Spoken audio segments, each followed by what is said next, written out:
بشر حافی ایک بہت بڑے شرابی تھے اور زندگی شراب کے نشے میں دھت گزر رہی تھی۔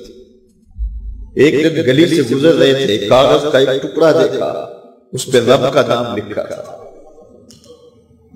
یار بندہ گناہ گار ہو بے ادب نہ ہو، گناہ گار ہو بے ادب نہ ہو، تو کاغذ کے ٹکڑے پہ رب کا نام لکھا تھا، اس کو اٹھایا، چوما، صاف کیا، خوشبو لگائی اور اونچی جگہ پہ رکھ دیا کہ یہ میرے رب کا نام ہے۔ اور شراب پینے پھر میخانے میں چلے گئے۔ وقت کے ولی کو الہام ہوا، جا ڈھونڈ بشر کو اور میرا سلام دے اور اسے کہہ کہ تیرے رب نے تیرے سارے گناہ معاف کر دیے۔ نکلا، پوچھا بشر کون ہے؟ لوگوں نے کہا وہ تو بہت بڑا شرابی ہے۔ اللہ اکبر۔ گھر پوچھا، کہا وہ شراب خانے میں، شراب خانے میں پیچھے چلے گئے۔ وقت کا ولی اللہ شراب خانے کے دروازے پہ دستک دے رہا ہے۔ اندر سے آواز آئی، کون؟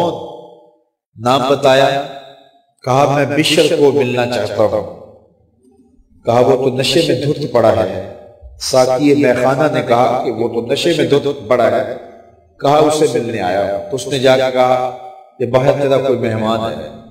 تو بشر نشے میں ہی ڈولتا ہوا ننگے پاؤں دروازے پہ آیا۔ اللہ کا ولی کھڑا تھا، کہا کہ تیرے رب نے تجھے سلام بھیجا ہے، تو نے اس کے نام کی قدر کی تھی اور اس نے تیرے سارے گناہ معاف کر دیے۔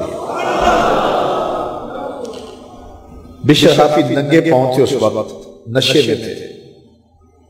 نشہ شراب کا تھا، لیکن رب کا سلام آیا تو یہ نشہ اس سے بھی اوپر تھا۔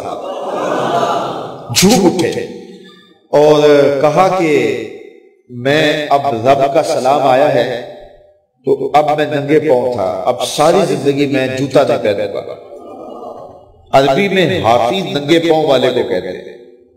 تو بشر حافی کو بشر حافی اس لیے کہتے ہیں کہ وہ ساری زندگی پھر برہنہ پا رہے ہیں، انہوں نے کبھی بھی جوتا نہیں پہنا تھا، زندگی بدل گئی، لیکن پاؤں میں جوتے نہیں پہنتے تھے کہ میرے رب کا سندیشہ جب میرے نام آیا تھا، میری جب تقدیر بدلی تھی، میرے رب نے جب مجھے محبت نامہ بھیجا تھا، مجھے سلام بھیجا تھا، پیغام بھیجا تھا، تو میرے پاؤں میں جوتا نہیں تھا۔ تو بشر حافی جوتا نہیں پہنتے تھے، تو رب نے کرم یہ کیا کہ بشر حافی نے گھر سے مسجد میں جانے کے لیے جو راستہ اختیار کرنا ہوتا تھا، اس راستے پر جانور گوبر نہیں کیا کرتے تھے، جانور ریت نہیں کیا کرتے تھے۔ یہ بشر حافی کی گزرگاہ ہے۔ ایک دن ایک شخص آیا تو جس راستے سے بشر حافی گزرتے تھے تو وہاں کسی جانور کا گوبر پڑا ہوا تھا، تو اس نے بلند آواز سے کہا، ایھا الناس، لوگوں سن لو، بشر حافی انتقال کر گئے۔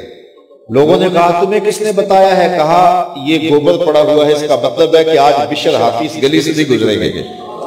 تو جب پتہ کیا گیا تو بشر حافی کا واقعہ انتقال ہو گیا۔ کوئی سچی توبہ کرے تو صحیح، کوئی اس کی دہلیز تو آئے تو صحیح۔ ہم تو مائل بکرم ہیں، کوئی سائل ہی نہیں، راہ دکھلائیں کسے راہ روے منزل ہی نہیں۔ کوئی جھولی تو پھیلائے، وہ تو قریب ہے، اس کی تو رحمتیں آواز دے رہی ہیں، یا ایھا الانسان ما غرک بربک الکریم، او بھاگے ہوئے انسان آجا پلٹ کے، تیرا رب بڑا کریم ہے۔